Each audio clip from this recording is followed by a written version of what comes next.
지금까지도 우리를 도와주신 에베네셀의 하나님께서 성령으로 우리와 함께 하시는 임마누엘 하나님이심을 찬송합니다. 아멘. 아버지 하나님 앞에 우리를 돌봐신 그 은혜를 감사하는 사랑하는 우리 모두에게 앞으로도 하나님 우리와 함께 하시며 우리를 도와시고 인도하심을 감사함으로 영광 돌리는 추수감사절 예배를 통해서 하나님 영광 받아주심을 감사합니다.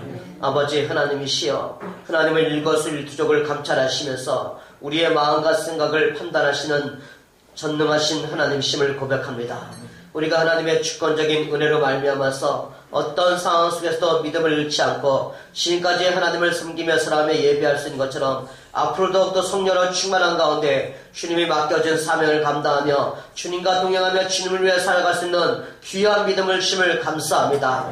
아버지 하나님의 날마다 우리의 죄를 고백할 때마다 예수 때의 십자가의 피로 용서하여 주시옵시고 위로하여 주시옵시고 날마다 새롭게 하여 주심을 감사합니다. 하나님 우리가 옛적에는 잊어버리고 오직 우리를 위해서 새를 행하시는 주님 앞에 나와서 신령과 진정으로 감사함으로 예배할 때마다 하나님 영광 받아 주시옵시고 주님의 은혜와 주님의 능력과 주님의 위로와 치유하심과 응답하심을 체험하는 예배가 되게 하여 주심을 감사합니다. 마음을 어릴 때 주님 앞에 나오지 못하는 여러가지 형편 속에 있는 사랑하는 형제자매들을 위로하여 주시옵시고 하나님의 말씀을 기억하며 하나님의 사랑과 은혜를 감격하면서 주님 앞에 돌아올 수 있는 은혜의 문을 열어 주시옵시고 치유하여 주시옵시고 헌계의 문을 열어 주시옵소서. 하나님 오늘도 하나님의 은혜 속에서 하나님의 말씀을 통해서 우리의 마음이 더욱더 풍성한 기쁨과 풍성한 감사의 제목이 흘러넘침으로 말미암아서 더 행복한 주의 백성들이 되게 하여 주시고 감사함으로 하나님께 영광 돌리게 하여 주시옵소서. 예수님의 이름으로 기도드리옵나이다. 아멘. 데살로니가전서 5장 18절 말씀으로 범사에 감사하라 이와 같은 제목으로 말씀을 증거하고자 합니다. 거의 대부분의 교회에서는요 오늘 많이 추수감사절 예배를 지킵니다. 혹 사람들 중에는 추수감사를 지키는 것이 이렇게 현대화되고 문명화된 사회 속에서 이것이 적합하지 않다고 말하는 사람도 있지만 그들은 이 추수감사절의 의미를 문자적으로 해석하면서는 오해라고 말하고 싶습니다.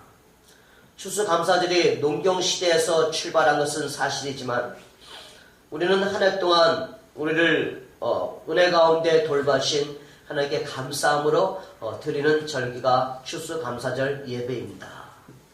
하나님께 대한 감사는 1년 365일 매 순간순간마다 우리가 하나님께 드리는 것이 마땅하지만 1년 중에 하루를 절기로 잡아갖고서 하나님의 은혜에 대한 우리의 감사 생활을 점검하면서 감사가 얼마나 중요한가를 다시 한번 되새겨보는 시간을 갖는 것은 우리의 신앙의 성장과 또 발전을 위해서 아주 중요하다고 생각합니다.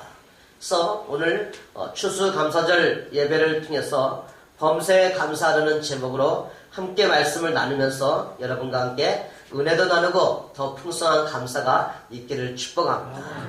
실제로 우리를 구원하신 하나님의 은혜에 감사해야만 합니다. 이 세상을 살아가면서 우리가 받은 다양한 은혜 중에 가장 큰 은혜를 꼽으라고 한다면 그것은 바로 예수 믿고 구원받은 은혜인 것입니다.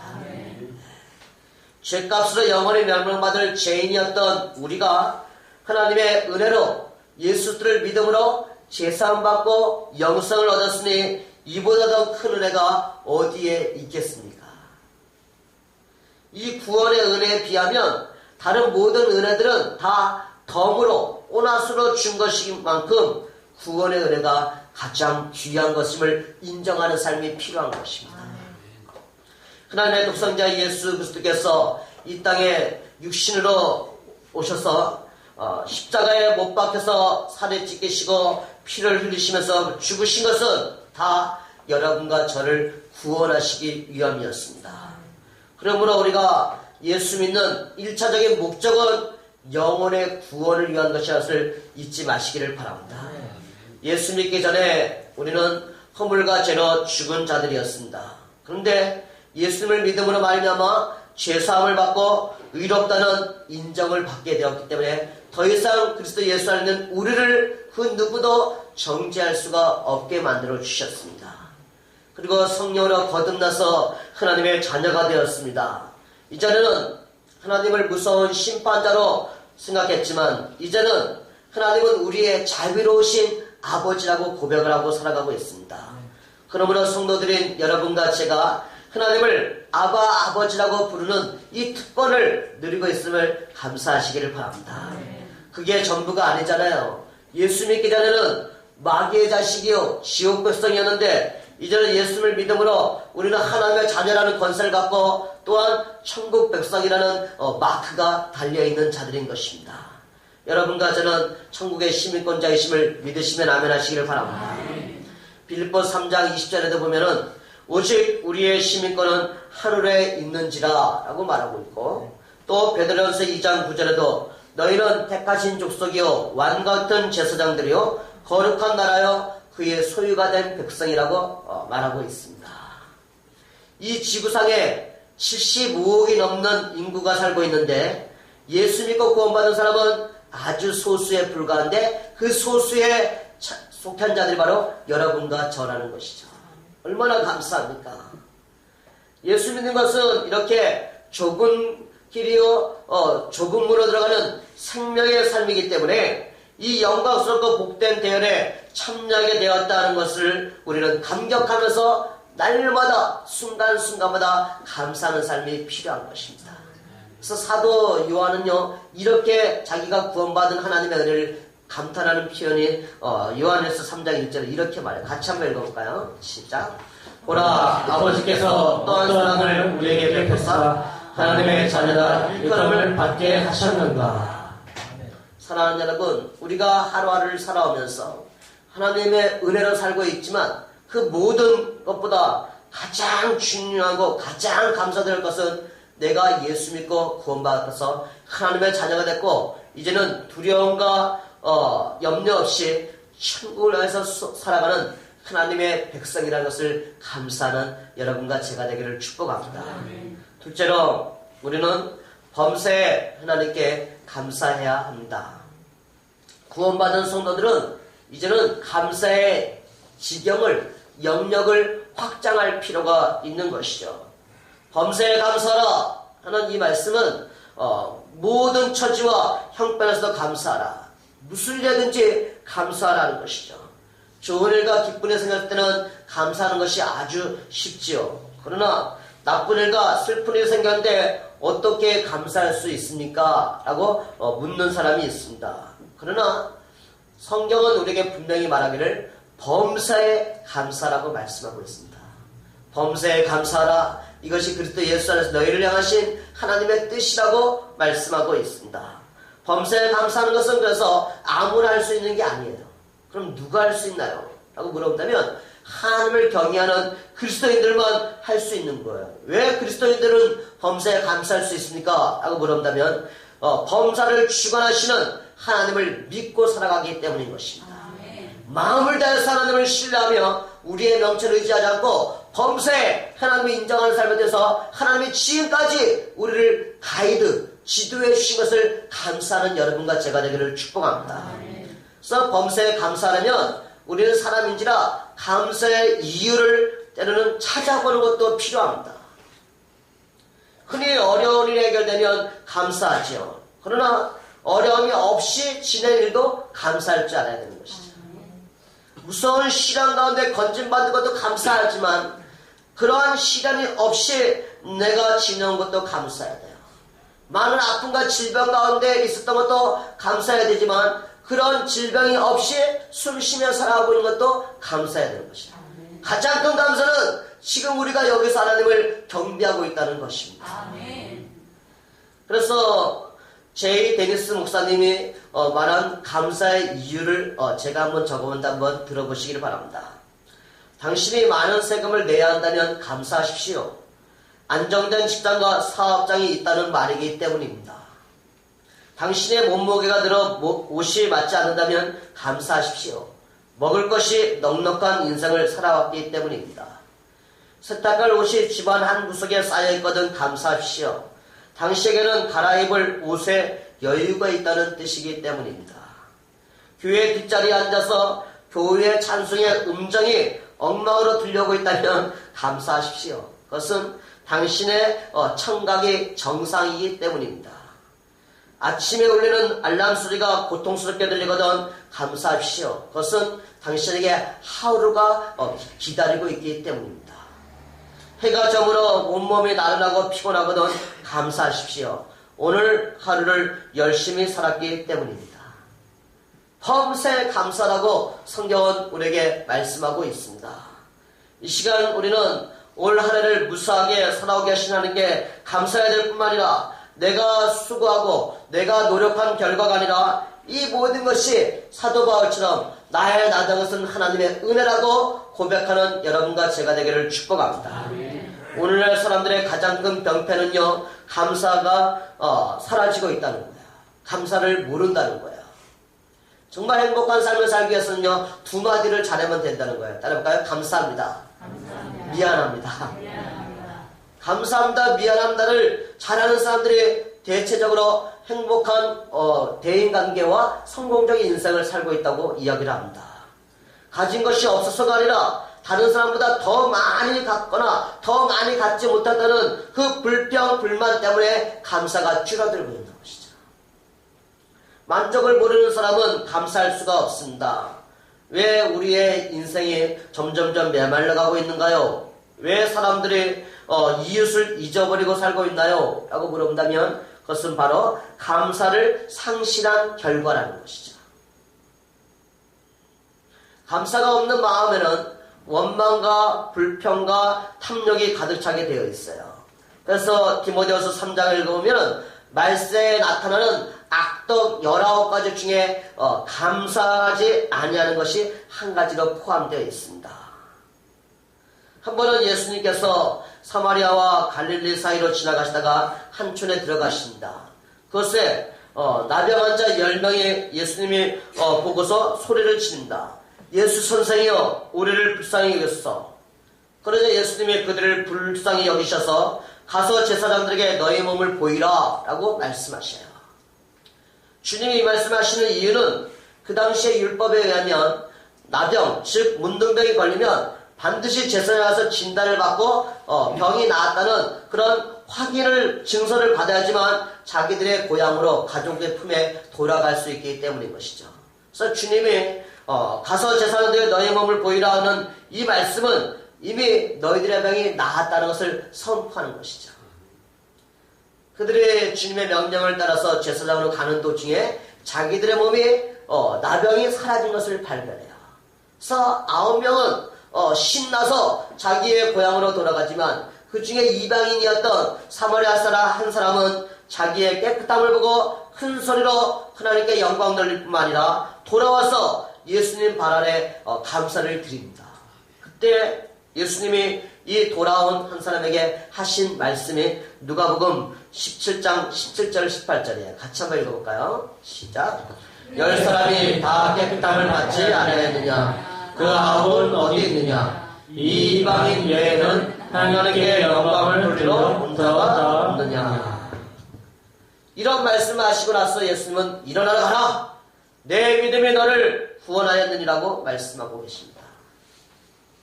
10사람이 다 깨끗함을 받지 않았느냐? 그 9은 어디 있느냐?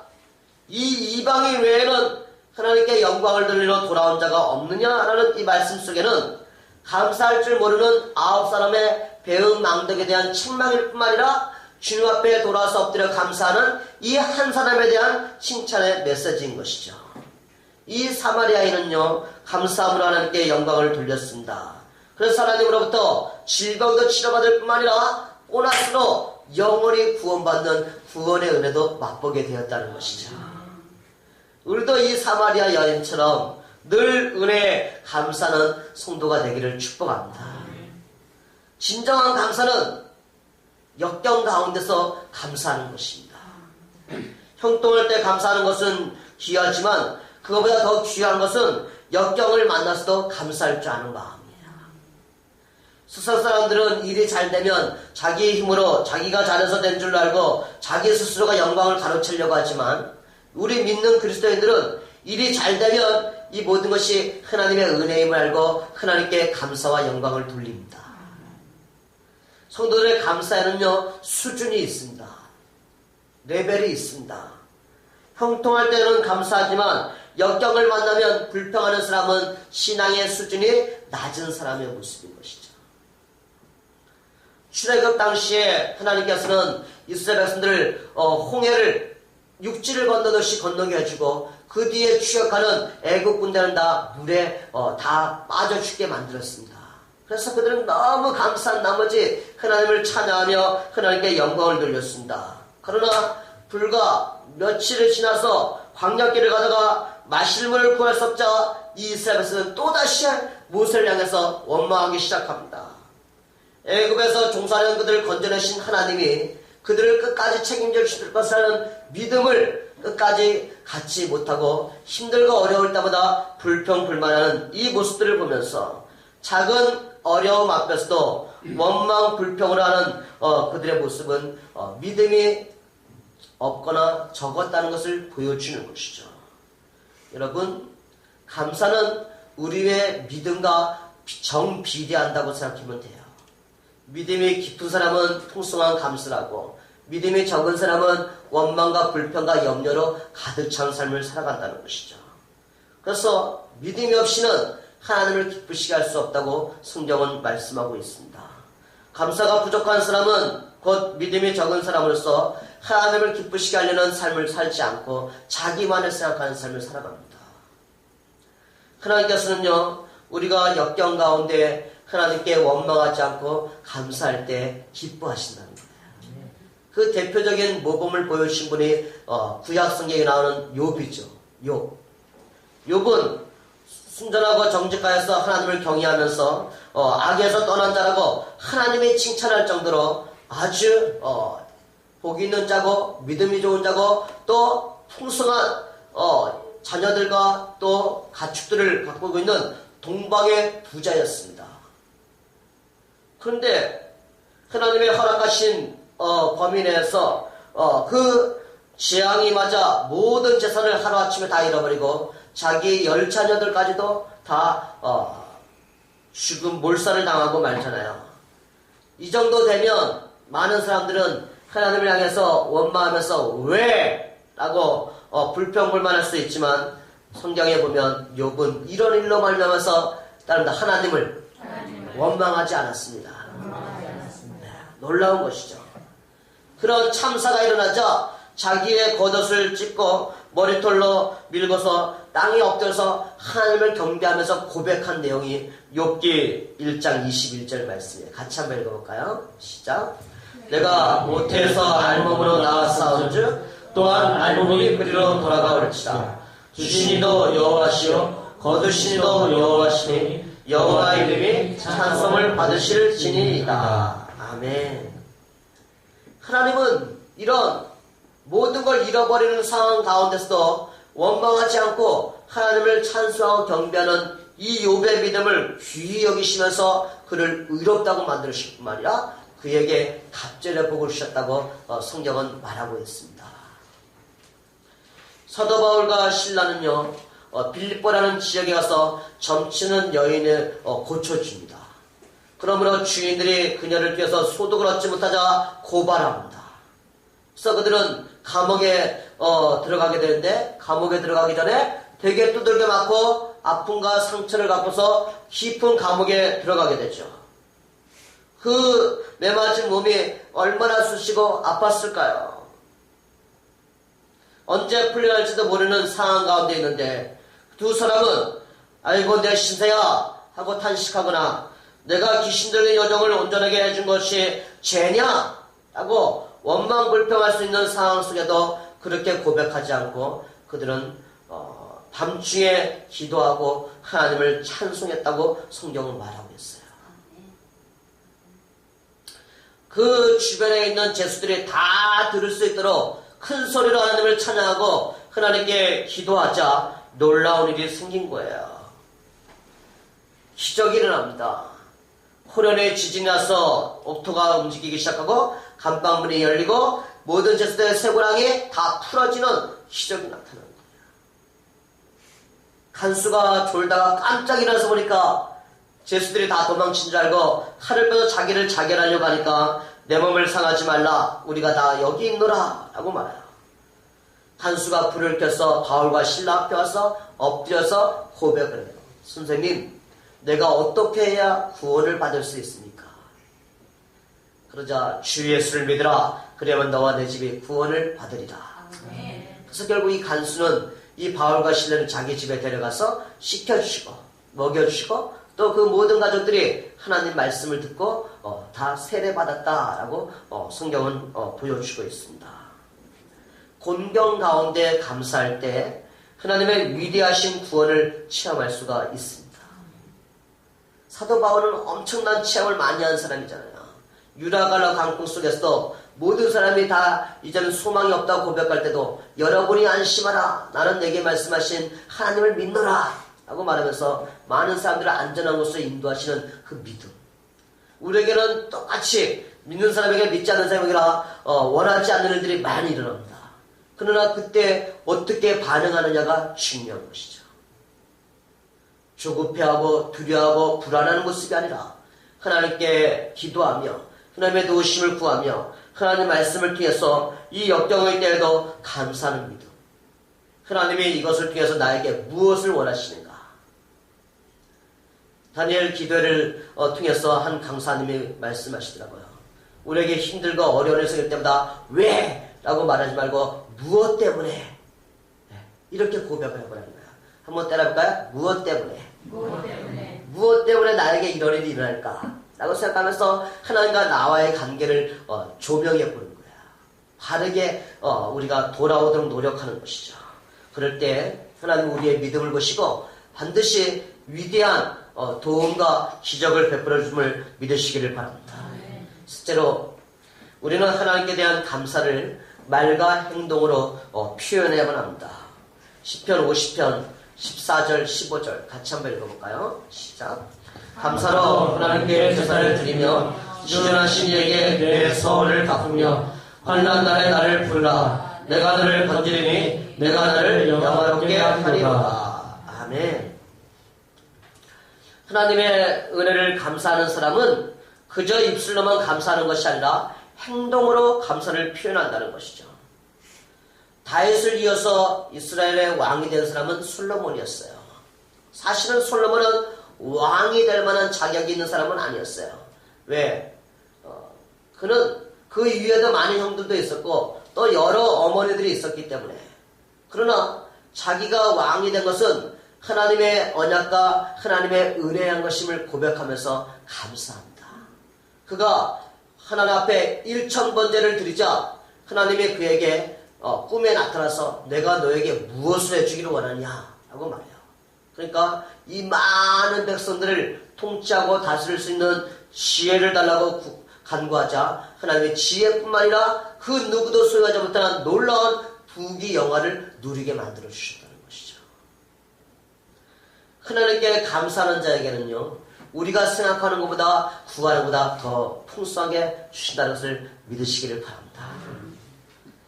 예수님의 공생의 말기에 예수님이 베다니 시몬의 집에서 식사를 하고 있는데 그때 한 여인이 나타납니다. 이 여인은 향유가 가득 찬 옥합을 가지고 와서 그것을 깨트리고 예수님의 발에 부으면서 자신의 머리털로 씻어줘요.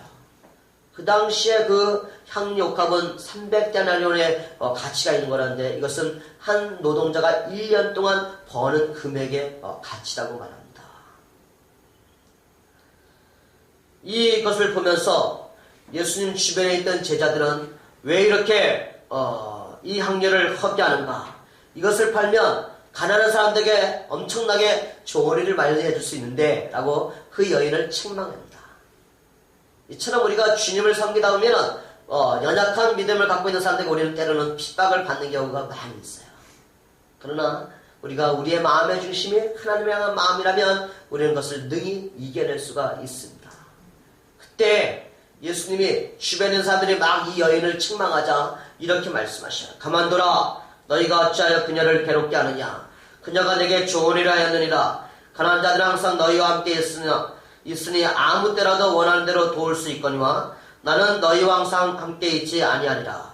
그는 힘을 다하여 내 몸에 향유를 부어 내 장례를 미리 준비하였느니라. 내가 진실로 내게 이르노니 온 천하에 어디서든지 복음을 전파되는 것은 이 여자가 행한 일도 말하여 그를 기억하리라.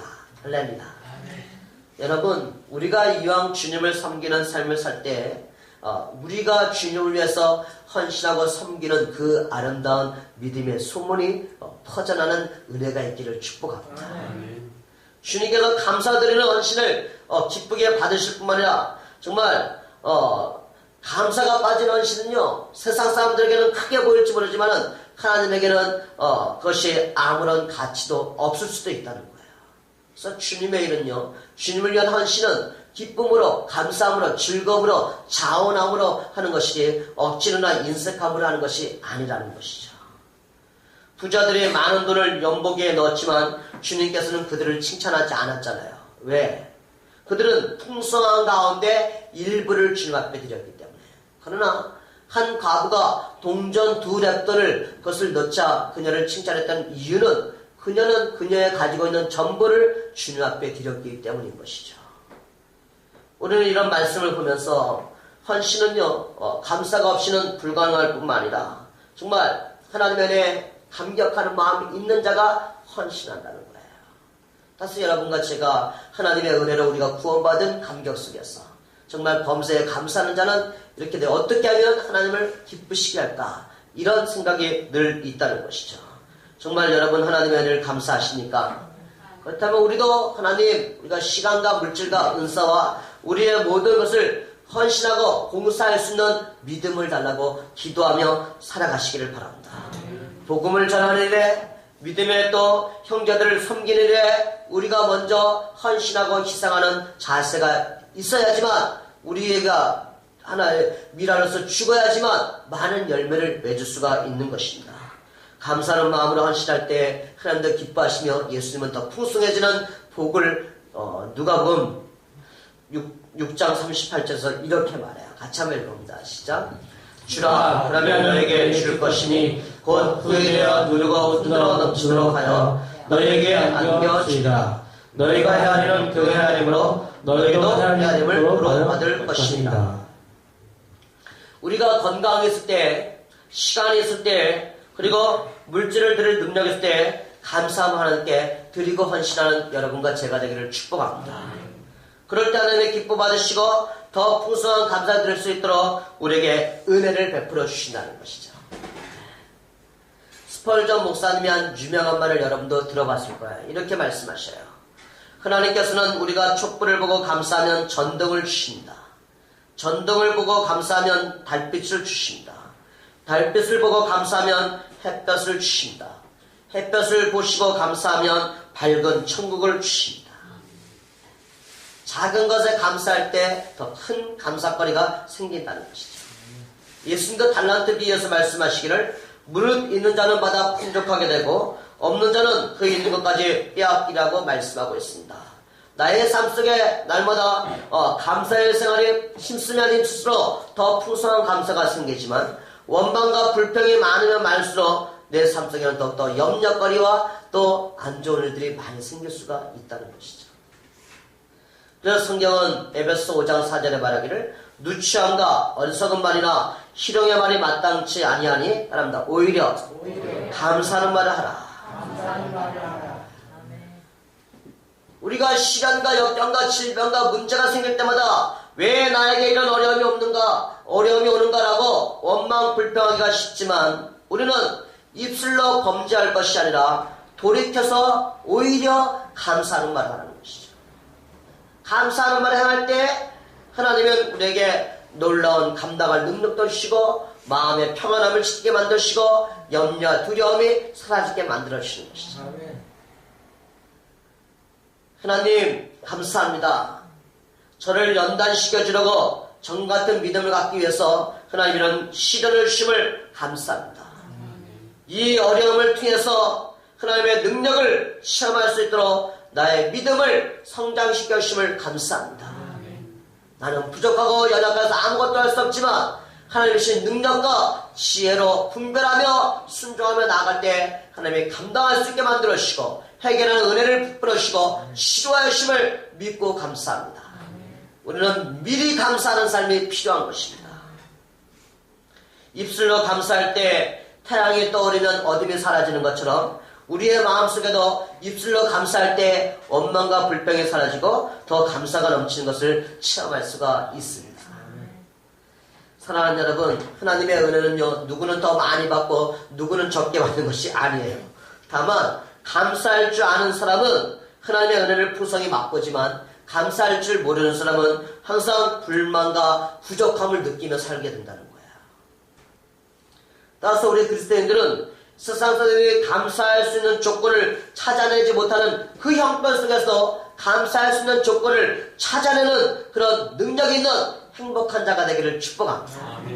긍정적인 믿음의 눈을 갖는 거예요.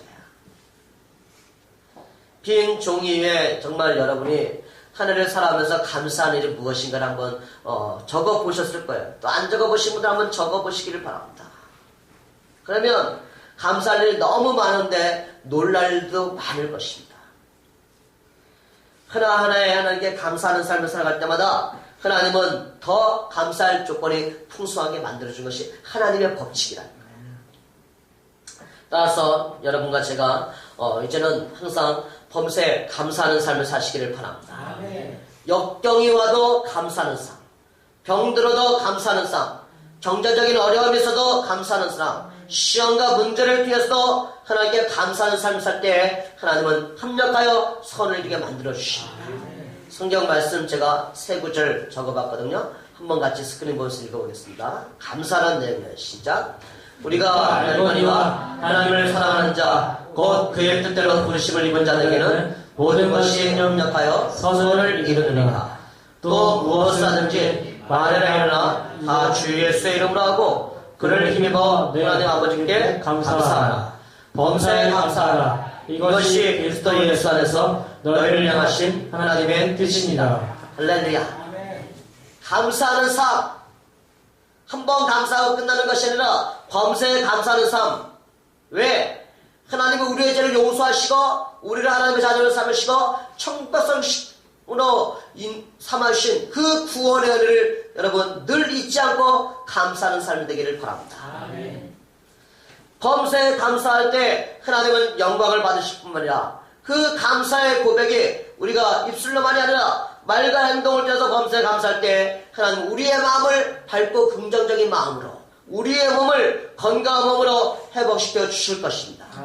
우리가 염려하고 감사함으로 기도할 때 우리의 기도 제목들이 응답받는 기적도 나타나게 되어 있습니다. 하나님은 어제나 오늘나 영원히 동일하십니다.